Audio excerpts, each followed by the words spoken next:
studies, remote sensing data assimilation for stream flow, flood modeling, machine learned algorithm application in remote sensing, and distributed hydrological modelings, UAV surveying in high altitude regions, UAV based 3D modeling. He received various awards and recognition. Asian Universities Alliance Scholars Award in 2019 and Water Advanced Research Innovation Fellow in 2018 and German Academic Exchange Service Visiting Faculty Fellowship under DAD IIT and Department of Science and Technology Inspired Faculty Award in 2012 and German Academic Exchange Service Long-Term Sandwich Scholarship for pursuing part of his doctoral studies at German.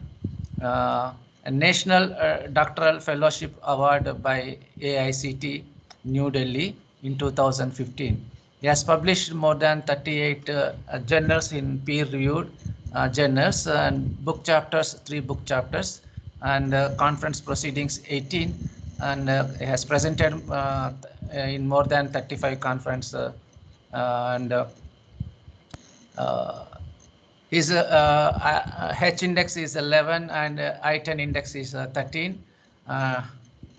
So he has published various papers in international journals and national journals, and a member of various bodies like Indian Society of Remote Sensing, Indian Society of Hydraulics, Indian Association of Hydraulics, IEEE, and International Glaciology Service, International Society for Environmental Information Service, International Association of Cryptography Science, IACS Debris Covered Glaciers Working Group, International Precipitation Working Group, and so many. I thank Dr. Rajashankaran for accepting our invitation to deliver this talk. Thank you very much, sir, despite your busy schedule. So I now request to take over the sessions and start your presentations. Thank you, Professor, for a brief introduction. यहाँ ना रख के कहीं दूसरे folder में रखो इसको। नहीं, मैं इसको यहाँ पे ये करना चाह रहा हूँ कि एक्सक्लूड कर रहा हूँ इसको ना। So participants, please request you please mute your mic, and sir is going to deliver his talk. Yeah. So I hope my slides are visible to everyone. Yes, sir, visible, sir. Yeah. So very good afternoon, everyone. So today I am going to talk about flood mapping using remote sensing. Especially we'll be talking about how we can use synthetic aperture radar data sets for flood mapping. So before going to this, I'd like to acknowledge my former PhD student, Mr. Dr. Antara Dasgupta, who helped me in preparing these slides, and her work is also involved remote sensing of floods. So we will be discussing briefly about her work in the end of the session. Yeah.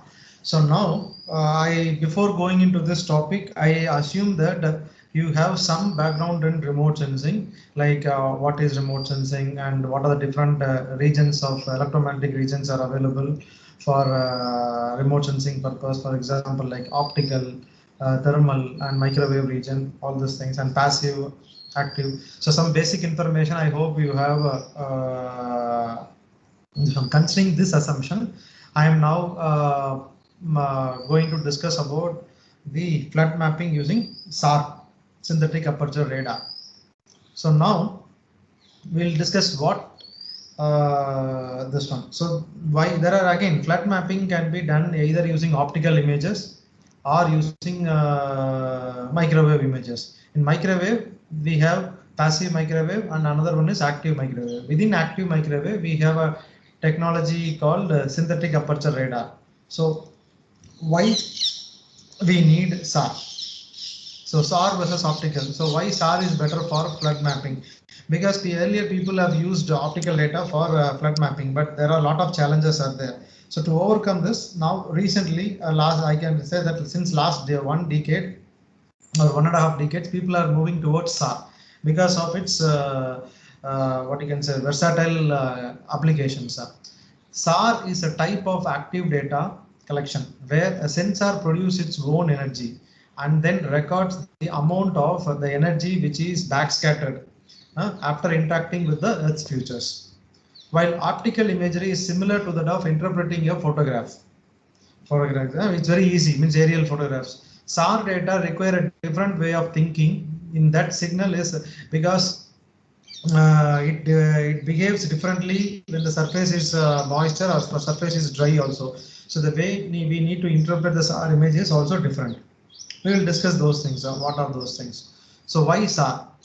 Normally, just see here, this is an illustration. Assume that this is a river. Now you have a optical satellite data. You have a optical satellite data records the data when there is a sunlight, source of light. The major source of light is sun. So we'll be happy. Okay, I can do all those things. Suppose if there are vegetations over the river area, then you can just see here. It will abstract this figure. It will tell you in a second. Yeah, just see here, this vegetation will abstract the signals. It will not reach the water, depend upon the density of the vegetation. Then another things will come, the clouds. So if the clouds are there, then optical data, the signal will not penetrate there. Only it will reach only the clouds, only cloud top. So nothing will come. So another problem is then again night time. Night time you will not get the sunlight, so you will not get any optical data also. Suppose if there is a flood occur in the night time, then you cannot map it immediately because optical data sensors require some additional source of light, which is usually the sun, which will be not available in the night time. So here comes the SAR, microwave remote sensing. Now when SAR is there, what happened? It will overcome all the challenges. It will penetrate, the signal will penetrate through the clouds, as well as depend upon the wavelength. It may sometimes reach the ground surface also after penetrating the trees, canopies also. So even if it is an open surface or whether if it is some partially vegetated surface and cloud cover, SAR satellite data can be useful to some to a greater extent compared to the optical data. But still there are a lot of challenges in SAR also. We will discuss those things. And it also can work in the night time because it is an active sensor, because the satellite itself will produce the sensor as the source, energy source. So it will sense that energy only. So it works in the both night time as well as in the morning time, even in the clouds also. This is why we prefer SAR. So just a little more what idea about the SAR. What is SAR? As I told, it's a synthetic aperture radar. So normally what happened, why we need synthetic aperture radar? So why can't we have a actual aperture radar? So the problem is for a given wavelength, especially in the microwave region, the spatial resolution of the radar data is directly related to the ratio of the sensor's wavelength, the wavelength in which it is operated, to the length of the sensor's antenna. For example, if your satellite is operating in a wavelength of about 5 centimeters, let us say, if in a microwave region, in order to get a spatial resolution of 10 meters spatial resolution, and using a C-band radar that is 5 centimeters, you need a radar antenna of about nearly 4,000 meters long. 4,000 meters means 4 kilometer long antenna. Is that possible? Practically, it is not at all possible to have a 4 kilometer long antenna in the space and moving continuously. So that is why the scientists and engineers, they came up with the concept called synthetic aperture radar. In this concept, what they have done is achieved is a sequence of acquisitions from a shorter antenna are combined to simulate a much larger antenna. You can see here, I wanted to map the image of this ship. What I will be doing means I will be imaging the ship from the position A, position B, C and D, from all positions. So now I will be combining this using interferogram techniques, all this thing, basically all physics, you can say, applied physics. So based on that, they had developed like what you can say, they combine all these data sets such that it will result in a high resolution image. But actually what happened, it is captured from a small antenna, but they will synthesize it. The distance, the SAR, image travels over a target in the time taken for the radar pulse to return back to the antenna creates a larger synthetic aperture. The distance the SAR device travels over a target. So the distance from here to A to D, the distance which is traveling over the target in the given time taken for the radar pulse to return back to the antenna creates as large synthetic. So synthetically they create this feature with a shorter antenna to get a high resolution data. So that is called synthetic aperture radar, and this becomes the, now we can say, default go-to sensor for most of the flood mapping because of its the advantages which I mentioned earlier.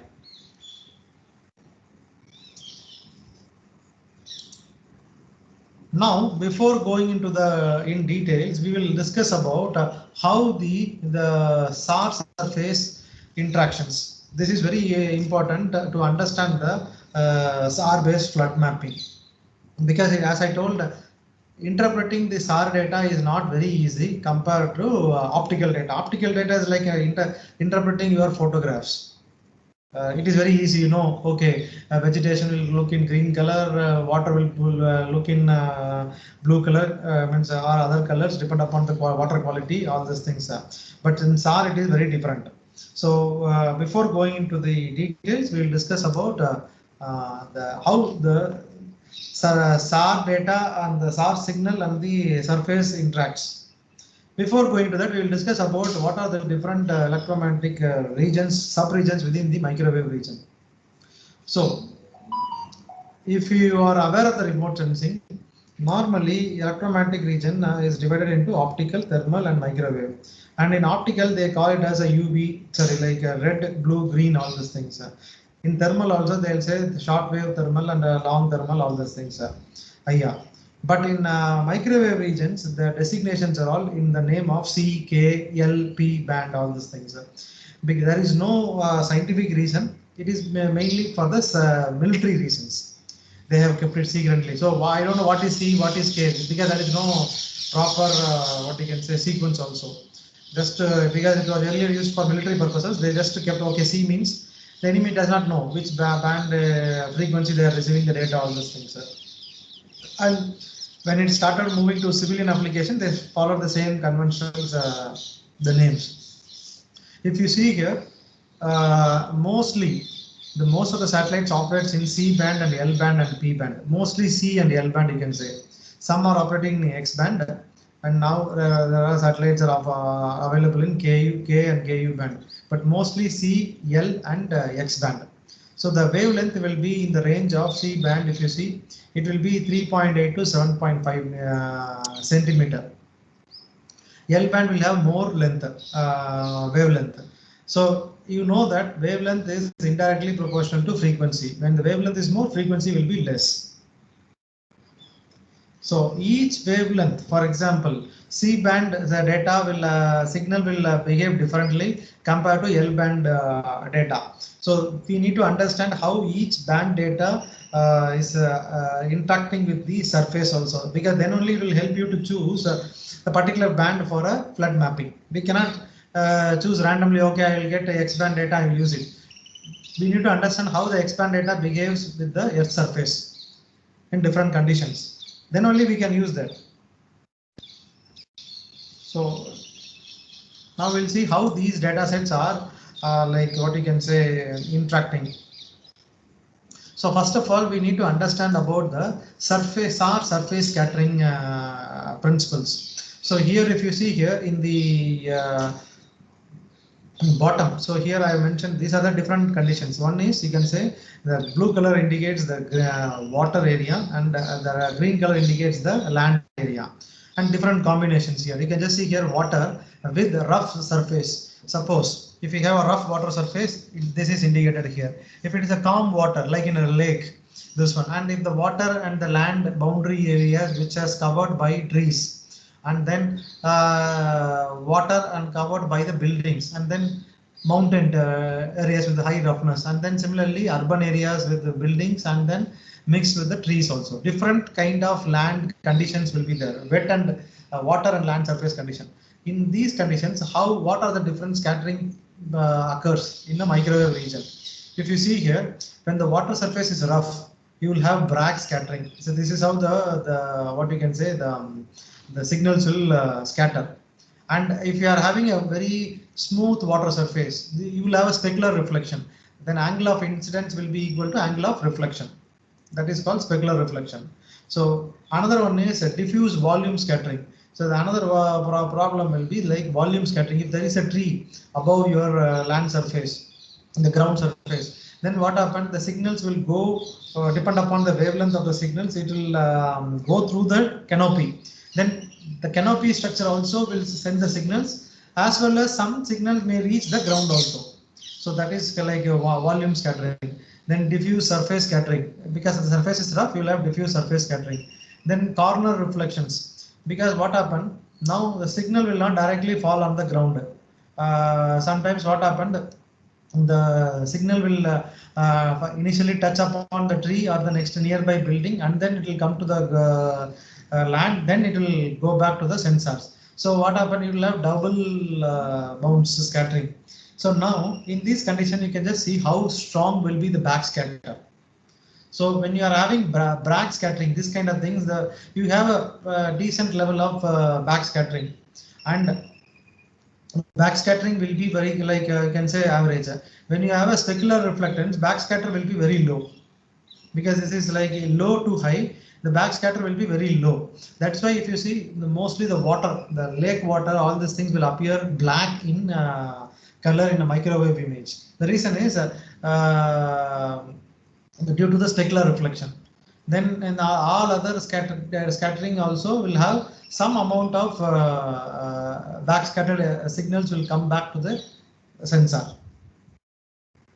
Now we will see how the wavelength effects of the wavelength on the penetration. So this is also very like important now.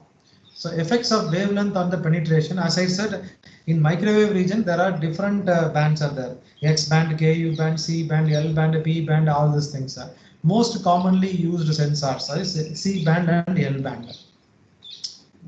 Now this figure tells about how the scattering phenomena changes with respect to the band, with respect to the wavelength, either C band and L band. Here it is shown only for L band and the C band. So the light green color tells about the L band, and C band is shown in red color.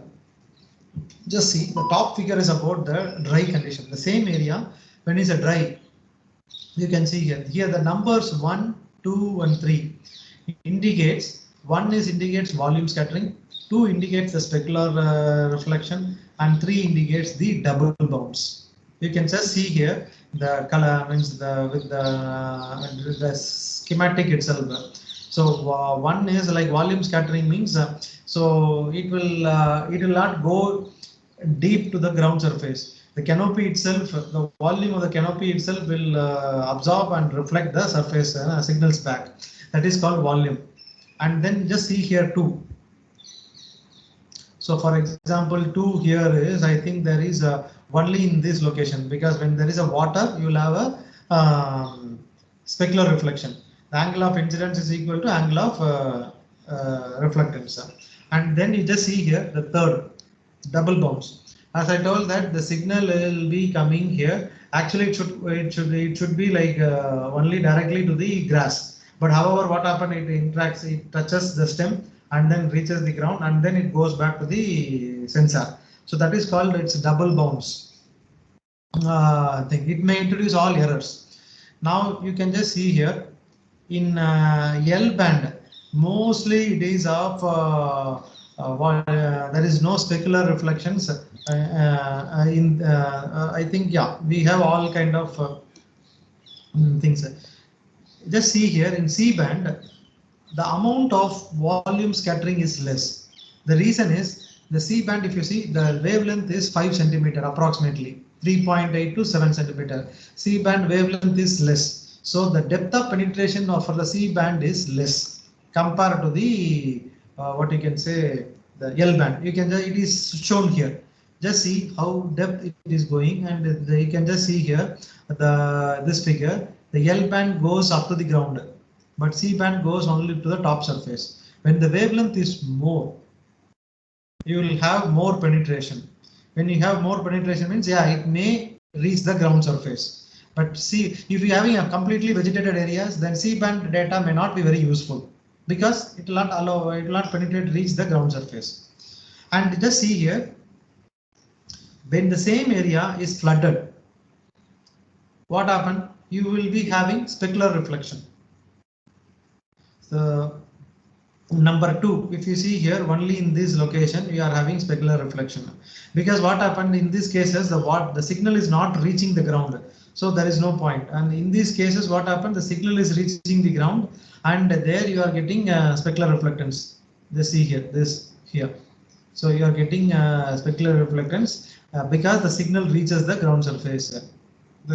So you need to understand these effects. One, earlier we have seen the effect of the different surface scattering. The next one is we have discussed about the wavelength effect on the penetration. The next, another important is we need to also discuss about the effect of incidence angle. So what is the incidence angle? So that is also will affect the image quality and what kind of what you can say inferences you can make. So if you see here, there are different incidence angles are possible: steep, moderate, and shallow. So incidence angle steep means it is in the range of near range. So it will be very near range. Then 35 degrees approximately. Moderate is 45, and far range is 55. So normally for remote sensing purposes, to be have a good amount of data, so incidence angle 30 to 40 will is preferred. This one. So now this figure here, you can see here, this figure tells about how what is the relation between the backscatter intensity and the radar incidence angle. And when the for a what you can say kind of a different kind of a surface, whether the surface is a rough, smooth, or intermediate surface. In generally, if you see here, when the incidence angle is increasing, then backscattering coefficients are reduced.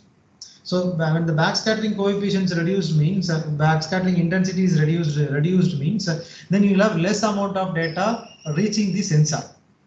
So you will have a dull picture, like dark images will be there. And moreover, if it is a smooth surface and this means rough surface, rough means the surface is roughness is larger than the radar wavelength. So in that case, what happens? You have a better backscattering. So if it is surface is undulated, like plain surface means like your bitumen road, or you can say agricultural fields. Agricultural fields are generally rougher than your national highways. This one. So those will have, the rougher surface will have slightly better backscattering incidence. So the incidence angles also should be, we need to see. If you have very high incidence angle, then you will not get much signals. Next, also another thing which we need to consider in the SAR data is effect of polarization. All these things, factors will not be an issue in the optical data at all. But when you are going for microwave data, you need to consider these aspects, because anyway in optical data polarization will not come, all these things. So polarization, what is meant by polarization? Again, you have to go back to your 11th or 12th physics. So polarization is an index describing the characteristics of electromagnetic waves, and it is used to express the orientation of the electric field. So the orientation of the electric field, if it is horizontally oriented or vertically oriented, then this accordingly it will have a name. So this one you can just see it's a vertically oriented wave, electromagnetic wave, and this is what you can say both the magenta color. So if you see here, this is horizontally oriented and the red color is vertically oriented. So when the electric field is horizontal, the electromagnetic wave is said to be horizontally polarized. When the electric field is vertical, the electromagnetic wave is said to be vertically polarized. And there are another one is also there. This elliptically and circularly polarized waves are formed by combining the vertically and horizontally polarized waves. There are different ways now. For example, this is linear polarization, left circular polarization and right circular polarization. So those things anyway we are not going to. Different polarizations are there. Just to what you can say, increase the data extraction, information extraction from the remote sensing images. People have developed different things. This is another subtopic, big topic in what you can say in microwave remote sensing called polarimetry. They will discuss how left circular polarized image behaves for different conditions, all these things. And these bottom figures, you can see here, it tells that the different patterns, scattering patterns among the polarizations. This one. So suppose if you just see here, if you are having a horizontal polarization, this is a pattern of what you can say scattering patterns, and if it is what you can say both horizontal and vertical polarization, this is the pattern. And you can get some because sometimes you may reach the ground also, but in this case same thing, you will not reach the ground here. And vertical polarization, you just see you cannot get the data from the ground. So the pattern of scattering, the scattering patterns also get affected due to the polarization of the electromagnetic field. Since it is an active sensor, one can easily one can choose the polarization for a particular application. Then there are another aspects which we need to consider is geometric distortions, because due to the terrain conditions also it will create some problems in the image interpretation. So the major geometric distortions are foreshortening and layover. So just see here, this is an what you can say an airborne radar, synthetic aperture radar, or it can be what you can say your SAR data. So now you have two features, two mountains are there, and this is the one and this is one. Just see here the actual length between the distance between A and B in the ground, this one, that is AB, and you can just see here the actual distance in the image A dash and B dash. It got compressed. Similarly, you just see here the actual distance between C and D in the ground, and how the C and D is appearing in the image. You can just see here almost both are on the same point. These are all like errors due to the what you can say the topography. So they are divided into foreshortening and layover. So what is foreshortening is when the radar beam reaches the base of a tall features tilted towards the radar before it reaches the top. When the radar beam reaches the base of this is a tall mountain. When the radar beam reaches the base of the tall features before it reaches the mountain, then foreshortening will occur. So another one, the layover, which is opposite of this one. Layover will occur. What happened? The layover occurs when the radar beam reaches the top of the tall surface before it reaches the base. When it reaches, because you just see here the distance between the radar and B is very small. The radar beam reaches the top of the tall surface before it reaches the base A. So then what happened? The return signal from the top will appear before the signal from the bottom.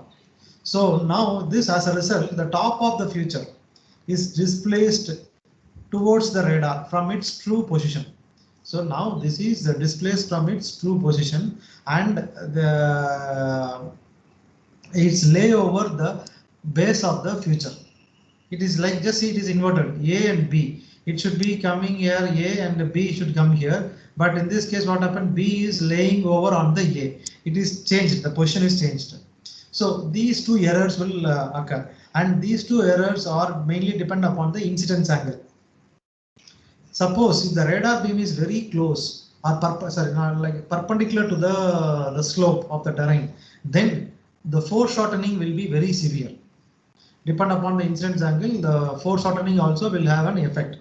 When you are having a high incidence angle, you will have more foreshortening and layover. So this is the problem in mountainous areas, especially like Himalayas and Western Ghats. You will have this kind of problems. If you are having a high incidence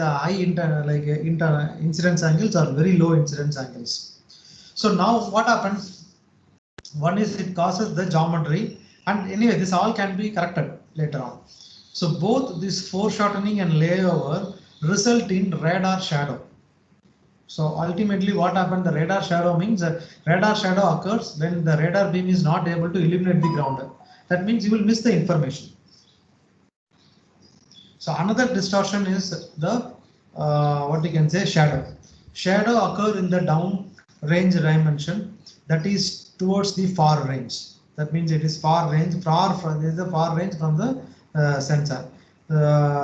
Behind the vertical features or slopes with the steep slides. So behind, suppose if there is a building here and it is in the far range, in this area will not be seen in the radar. So there will be what happened in the final image, there will be a blackish.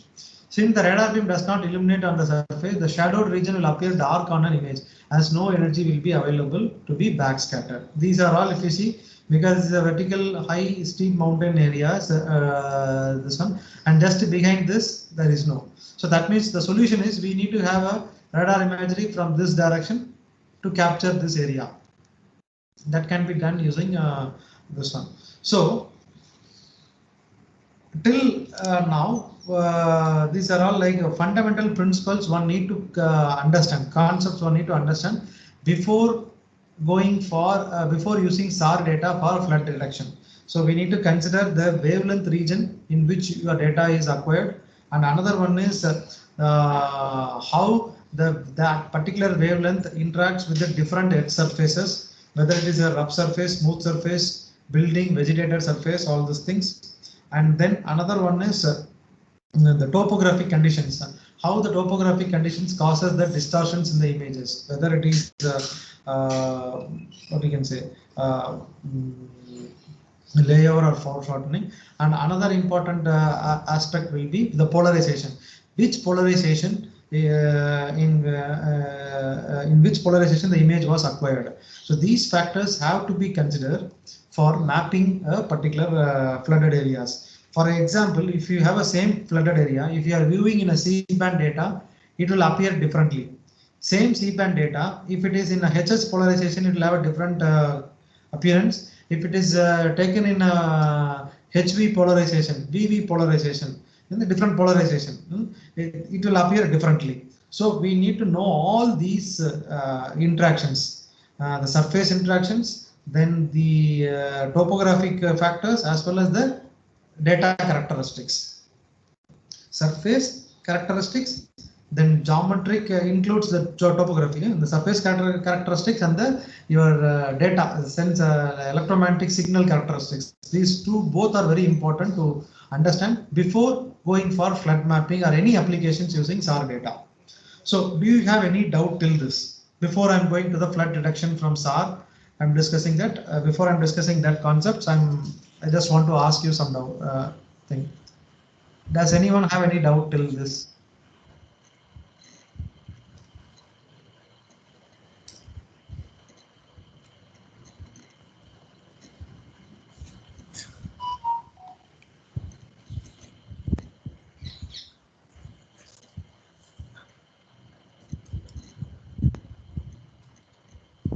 Yeah, if you don't have any, then I will go to the next concept. So okay. Next one, yeah, yes, please. Okay, sir, go to the next concept. Yeah. So the next we will be discussing about the common mapping methods which are available for flood detection from SAR. See, another thing I just want to inform you, see, you cannot become an expert by attending this 1 hour lecture. This particular course, microwave remote sensing, is a one full semester course. At least if you want to know flood mapping using SAR data or flood mapping using remote sensing, it may need at least 10 to 12 hour minimum lectures. Then only you can have some grasp on the subject.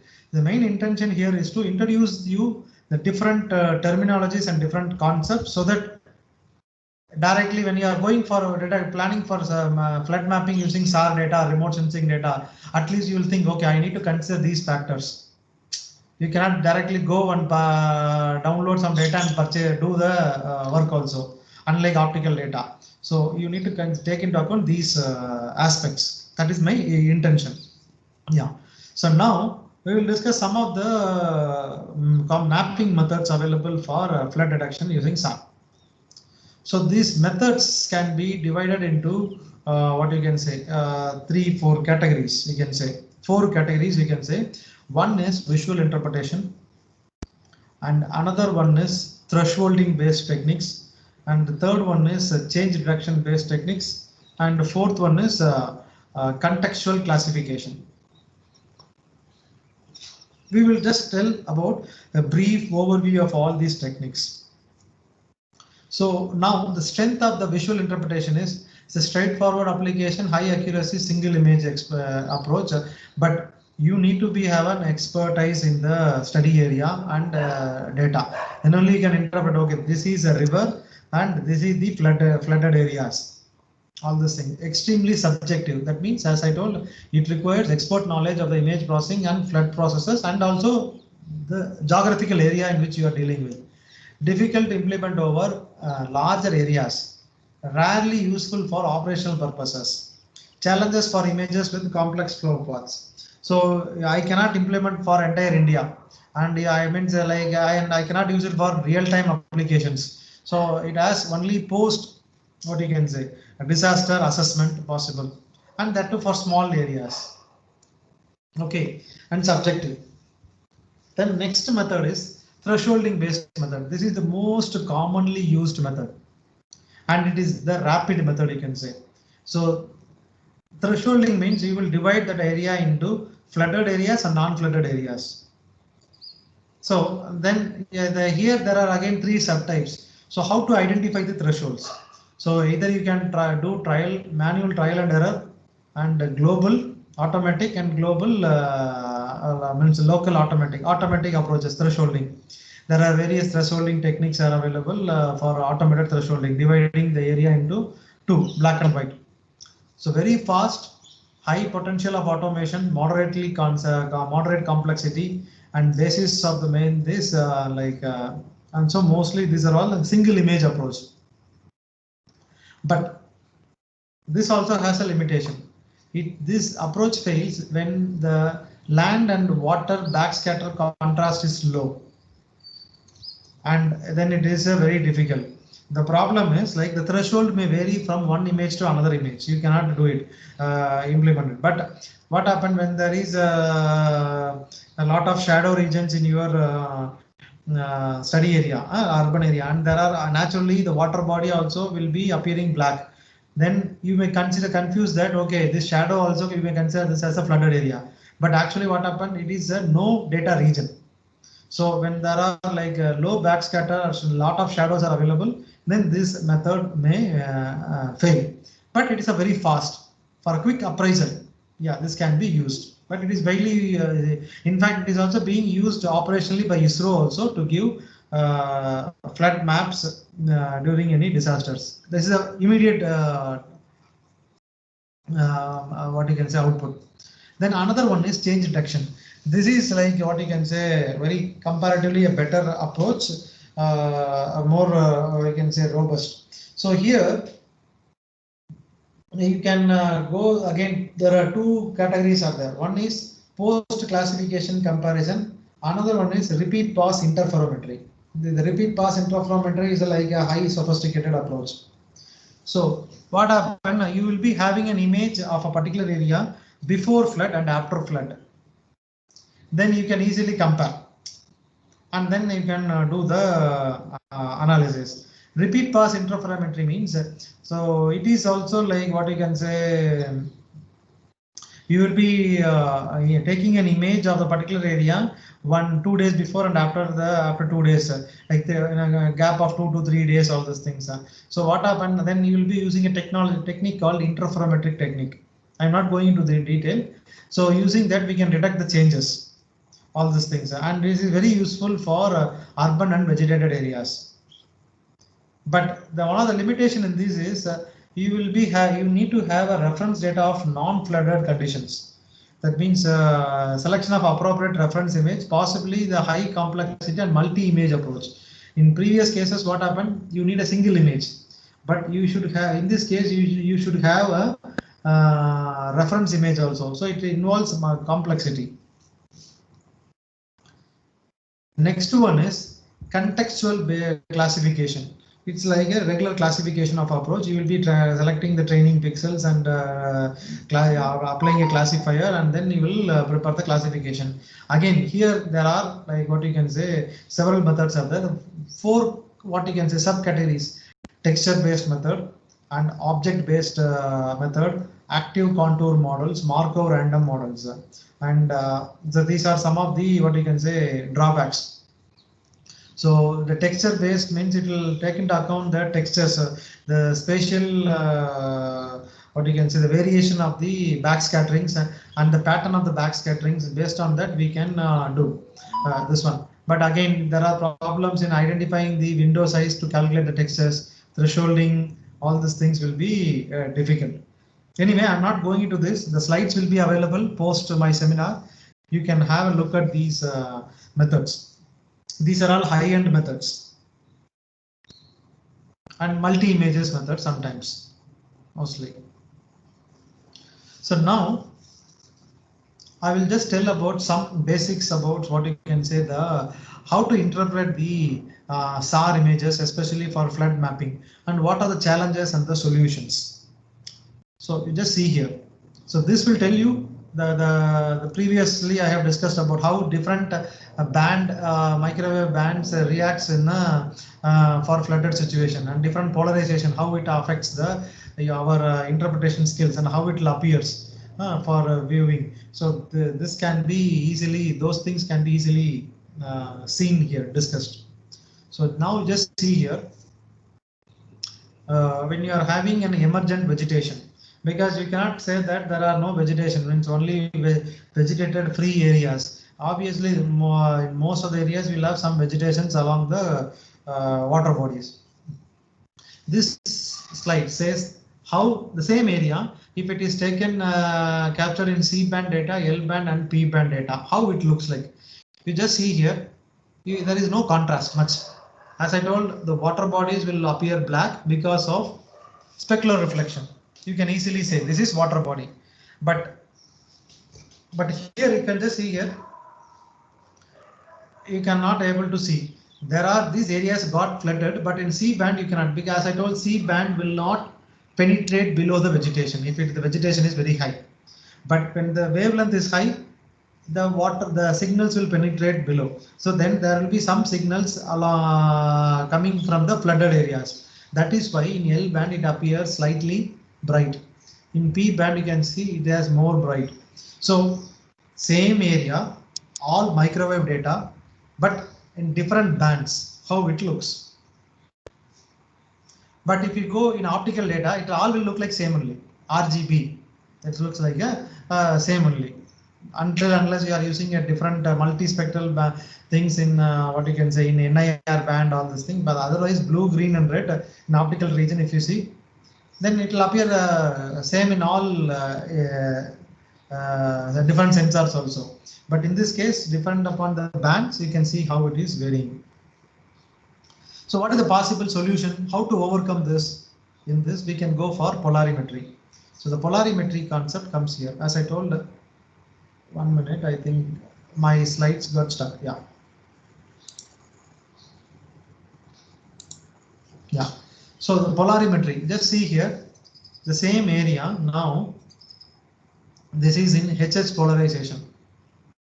And the same area here, it is in HV polarization and in VV polarization. You can just see here the contrast is very poor. We cannot see much of the differences. Now you can combine these three. In HH, some differences are coming, and compared to HV and VV. And just see here, when you combine like multispectral data, RGB, when you are combining this in 3 different bands, then you can come up with the area. Now you can clearly see this is water body, these are all flooded areas. This pink color, these are all flooded areas. So if your satellite sensor, microwave sensor, SAR sensor have capability to record data in multiple polarization, HH polarization, HV and VV polarization, then we can combine this. It is like different bands in optical data. In optical data sensor will have red band, blue band, green band, NIR band like this. So if you combine this band HS, HV and VV in different layers, then it can, if you overlay this, you can get a color composite. Then that will help us to identify the flooded areas. But provided the sensor should have this capability. Here HH means the incoming radiation is also in horizontally polarized, outgoing is also horizontal polarized. And HV means incoming is horizontal polarized, but after backscattering, the vertically polarized data only get recorded. VV means incoming is also vertically polarized and outgoing is also vertically polarized. The next challenge is when there is a wind. Normally, wind is also another factor which affects the the water surfaces and the roughnesses. You can see here again. This is HH polarization, HV and VV polarization in this near Manaus in Brazil in L band data. You can see here.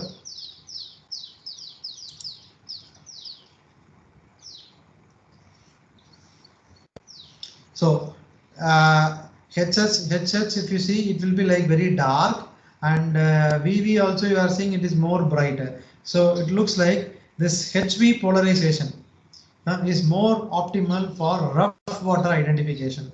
So it is mainly used for sea surface, near the areas, all this thing, wind affected waters. So HV polarization is much better. The next come is another challenge is urban flooding. This is what you can say. Still, there is a lot of problems in this. So normally what happens, same area, just see here how it looks like. HH, HV and VV. Just by seeing this, at least we can say HH looks comparatively more useful because there is some contrast is there. Maybe for particular location, but not for all locations also. But now, in the absence of a significant wind, rain and abundant surface currents, assume that there is no much surface water currents, the flooded urban area generally appear dark in a SAR image.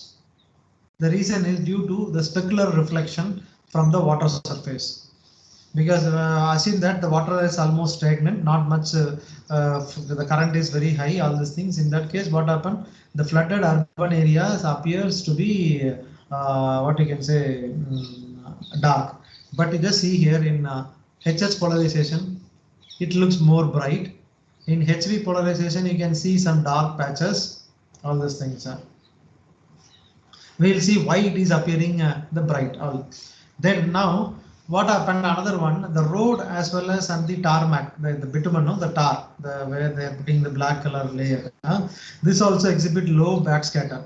So though not as low as an undisturbed water, but the problem is it increases the difficulty in urban flood water reduction, because what happened, that also you may say is a flooded areas.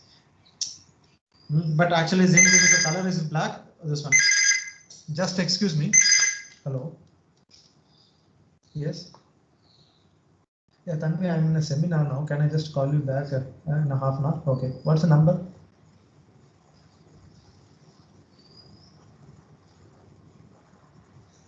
Yeah. Okay. I will write you back. Okay. Yeah. Sorry, I got a call from office.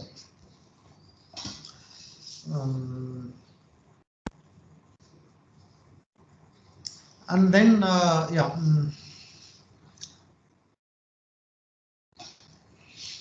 if you see here in this case, this HH polarization shows increased double bound in the flooded areas. Once, if you remember that the double bounds, because of the buildings and other steep slopes, all these things, no, you will be getting double bounds. Double bounds means you will be getting additional backscattered data than the actual data. So that is why these areas are showing in bright colors. So these are some of the challenges are there now in urban flood mapping, wind surface areas, as well as in the what you can say vegetated areas. So all can be identified. I mean, it's solved to some extent. There are, again, it is getting, the science is getting evolved and doing because of the availability of the variety of satellites.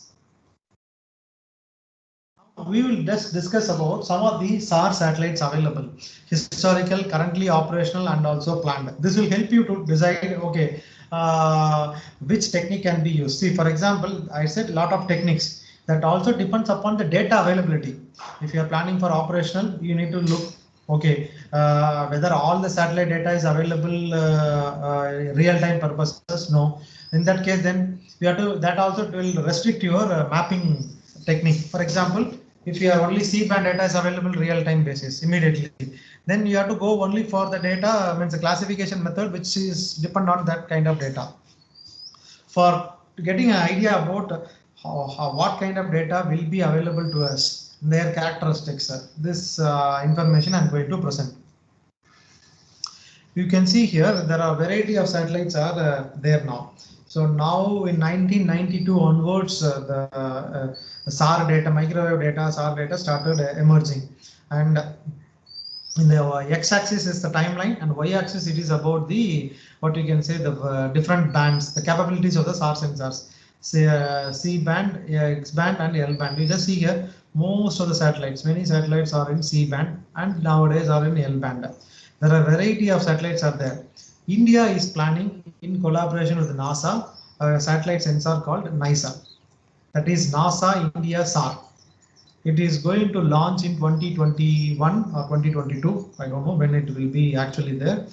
This one. So this is also going to revolutionize the what you can say, the SAR data applications. And then we can see what are the different spatial and temporal resolutions are available.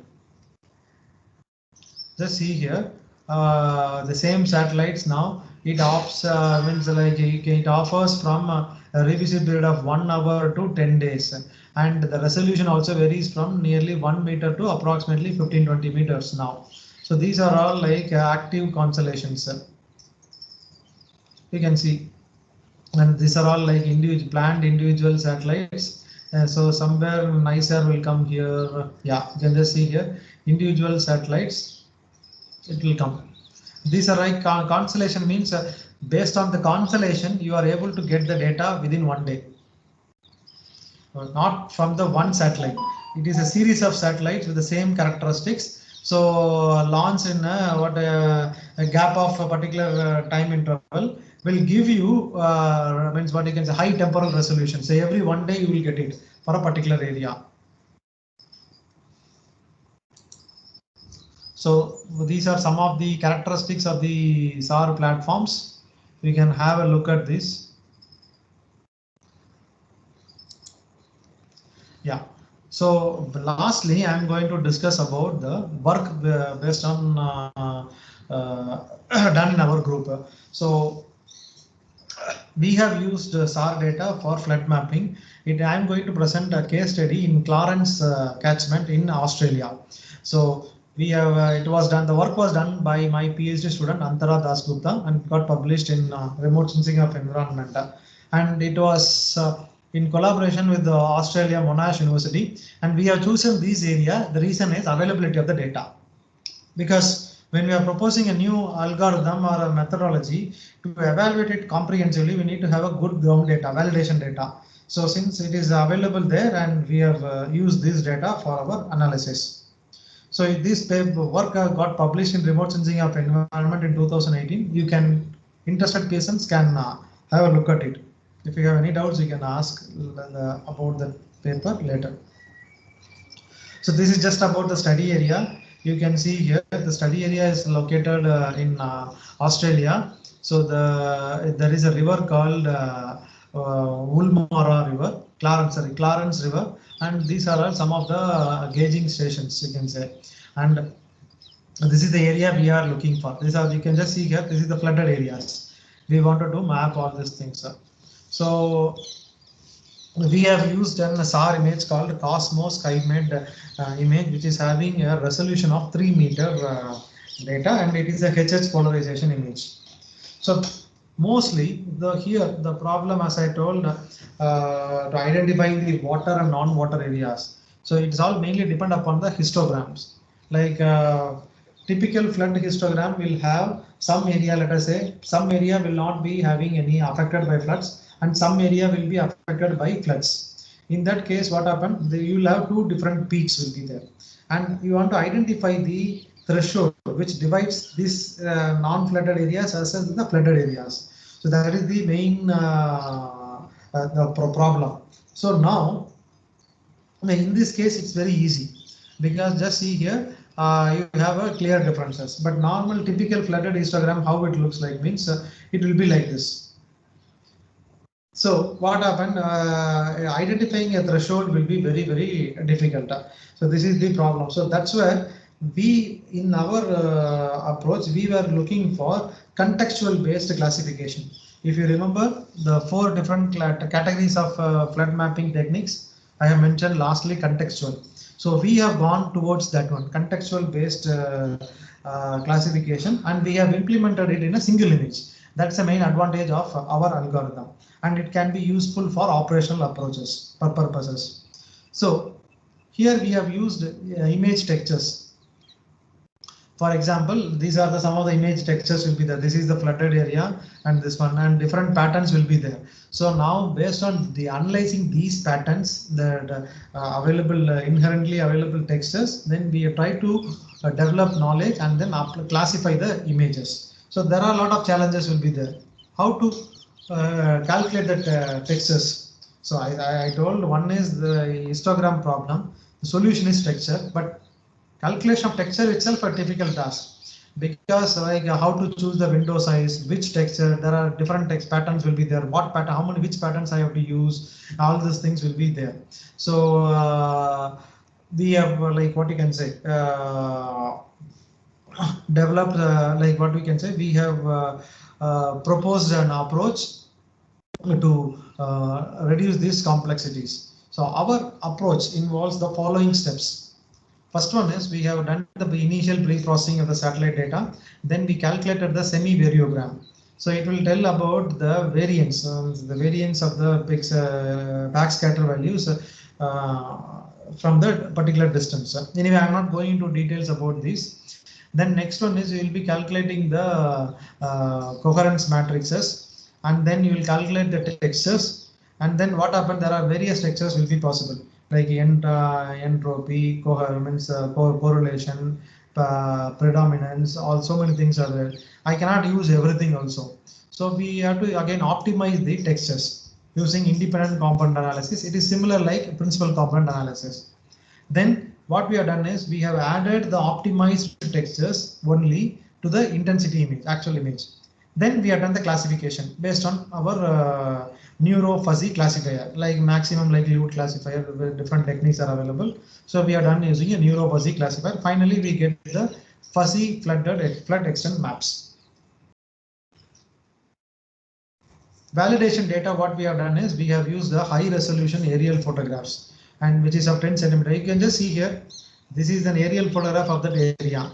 You can immediately can say this is all flood, this is the flooded area, this is an what you can say agricultural area, urban area, all this. It is interpretation of aerial photographs or optical data is very, very simple.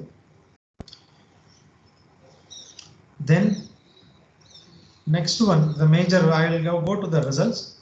If you see here, I don't know, the slide is, the pictures are very high resolution, it takes time to change. Yeah.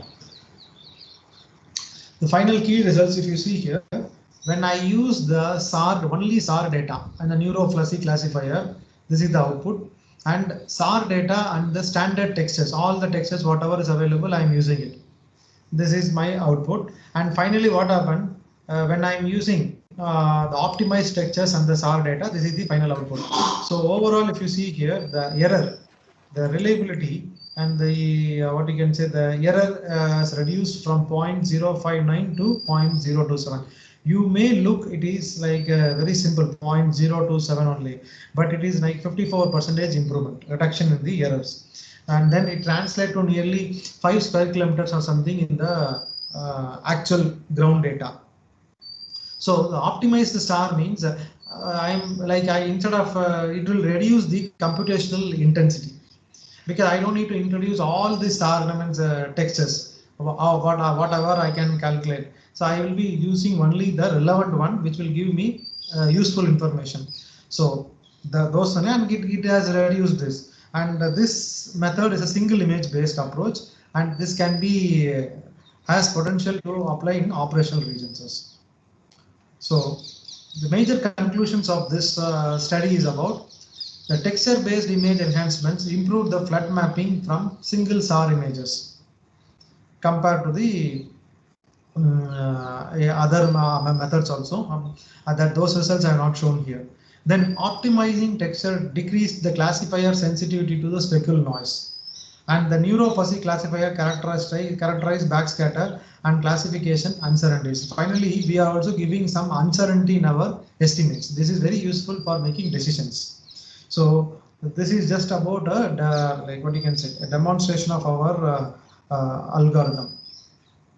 So with this, I just conclude my seminar today.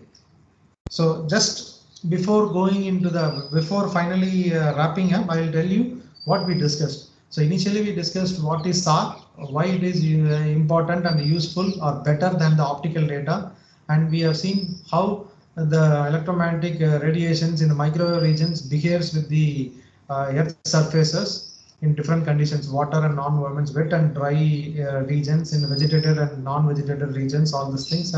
And also we have discussed about what are the different challenges are there in interpreting the microwave data and how to overcome. I have told by using polarimetry, all these things and everything. And then finally, I also discussed about different concepts, mapping methods for flood detection. And then we have discussed a small one case study about flood mapping using contextual approach done by our group. With this, then I conclude today's talk. If you have any doubts, you please ask me. Thank you. Thank you, sir. Small announcement, participants, please submit attendance, your attendance. A Google form has been, link has been posted in your chat box. Please submit now. So now, if anyone have any questions, please unmute yourself and you can ask your question.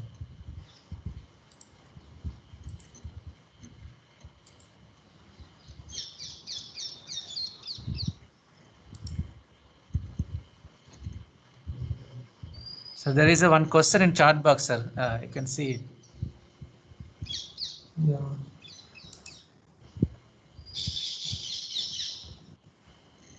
Yeah, you can get SAR data from Sentinel. The European Space Agency, they are giving their data, SAR data free of cost, Sentinel data. Yeah, so Akram Ahmad have asked the question, you can get it. And you can also get TandemX data by writing some research proposals to the German aerospace agencies. But it is not available in real time. Yeah, you can get it. Even RadarSat C-band data also can be obtained free of cost for research purposes by writing some research proposals to them.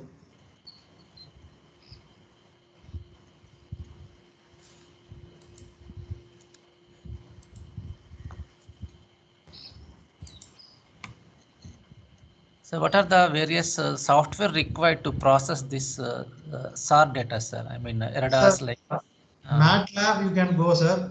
MATLAB, there are various functions are available. In ERDAS Imagine software, there are microwave data analysis that can be useful for simple process. Yeah, ERDAS Imagine can be used, but not for polarimetry, SAR interferometry. That means you need to have modules for that.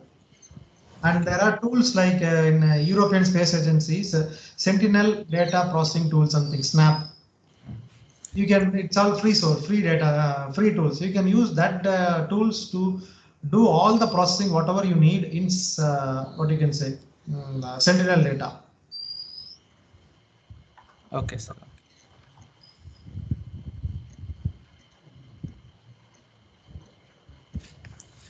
Hello. How is the flood Hello. hazard parameter is fixed based upon SAR data? Yeah, so flood depth is estimation is not possible from the SAR data very easily, because only we can do the flood extent. For flood depth, that's what now currently we have just published a paper just 2-3 days before it got accepted in Water Resource Research.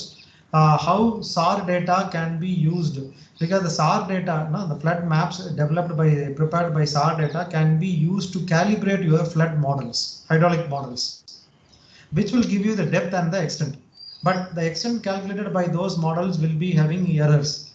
To reduce that errors, we can use these data sets, the remote sensing based flood maps, as an what you can say, for calibrate the model or for data assimilation to improve the simulations. We cannot directly estimate the flood depth.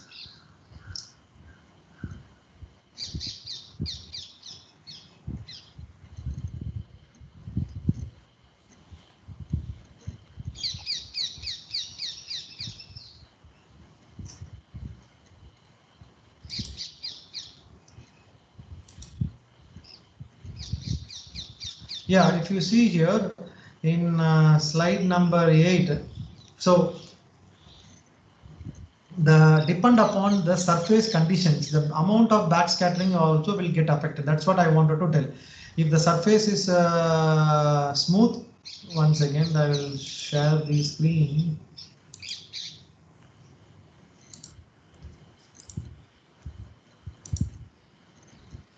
You can see here, depend upon the surface conditions, roughness and kind of the features available on the surface, different scatterings are possible. If surface is rough, you will have back scattering. So what happened? Some amount of light will again go back to satellite sensor. And specular reflection means what happened? You will have very less signals backscattered back to the sensor. That means what happened? There will be loss of signals. That is why the calm river or lake waters always appear black. The reason is if a SAR sensor touches the water surface, it will reflect using in the same angle. That is called specular reflection. The angle of incidence is equal to angle of reflectance. Then in that case, what happened? This signal, you just see here, this signal will not reach back to the sensor. It will go away. That is why this will be appearing black, because there is no signal coming back from the particular earth surface. But in all other places, there will be some signal coming back towards the sensor. Just see here. Signal is coming here, and there something will go back to the sensor in these directions. And this is what it is told in the discussed in this slide. So actually, if you see here, backscatter means this is high backscatter, this is low backscatter. So for these two lines, just see this blue line, not dark blue. So the backscattering is very low because of specular reflection. And here we will have high backscattering, diffuse volume, and all these things. In these cases, you will have high backscattering. Hello. Yeah. Sir, please explain Freeman decomposition model. Which one? The Freeman decomposition model. No, I couldn't get you. What model? The Freeman decomposition model used for microwave data processing. Can you just type it?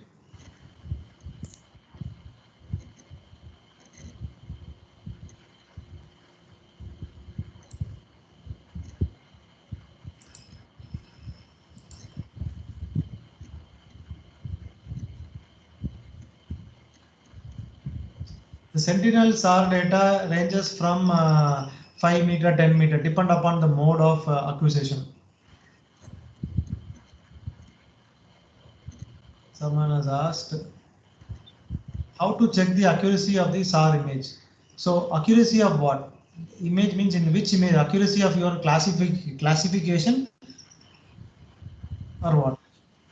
Surinder has asked how to check the accuracy of the obtained SAR image. See, image has been obtained. So accuracy assessment can be done on the processes, whatever you have done over the image. Suppose I developed a flood map. Okay, so accuracy of classification. Accuracy of the classification, that's what I told. Even in our case, we have field data, high resolution optical data taken from an aerial photographs. So we validated it. Either you should have a ground data of flood extents, all this thing, go to the field and note down the flood means flooded areas and their latitude, longitudes, and then check with the your classified data. That is the only possible way. Or high resolution satellite data, optical data at the time of flooding, but it is very, very difficult to get it. So if you have aerial photographs taken at the time of flooding, yeah, it is possible.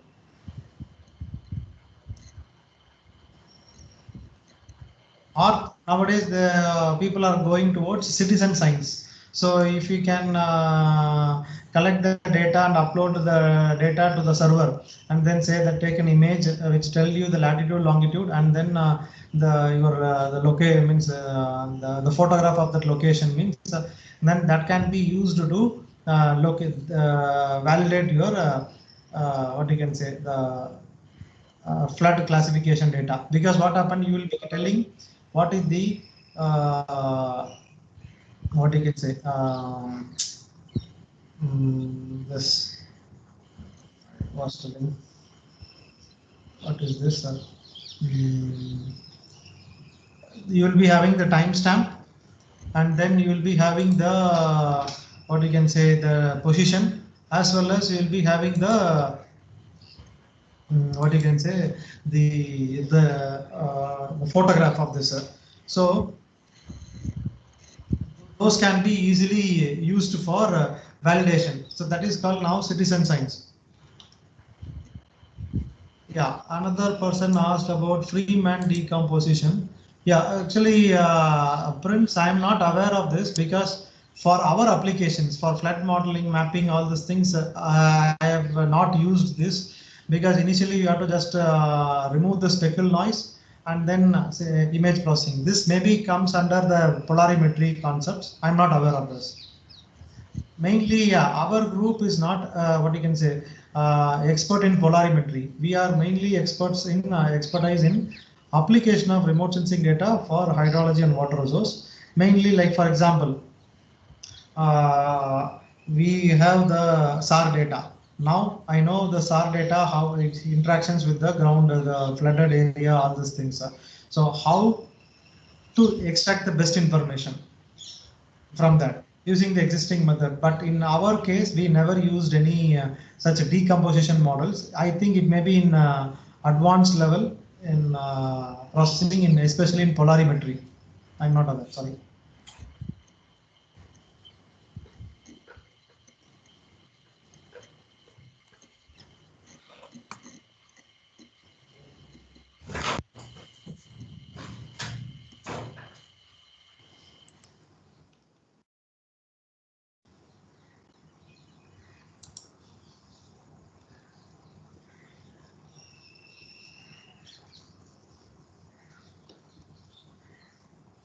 So if you have any other doubts, fine.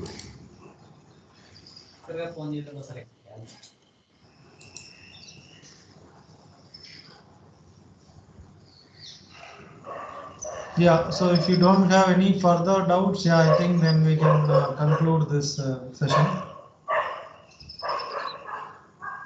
Yeah. Okay, sir. I think there are no doubts, I think so. Yeah. Okay. Okay. Thank you, sir. I will also send you the slides. Sir, thank you. Thank you very much, sir. Thank you very much. Yeah. Okay, thank you. Yeah.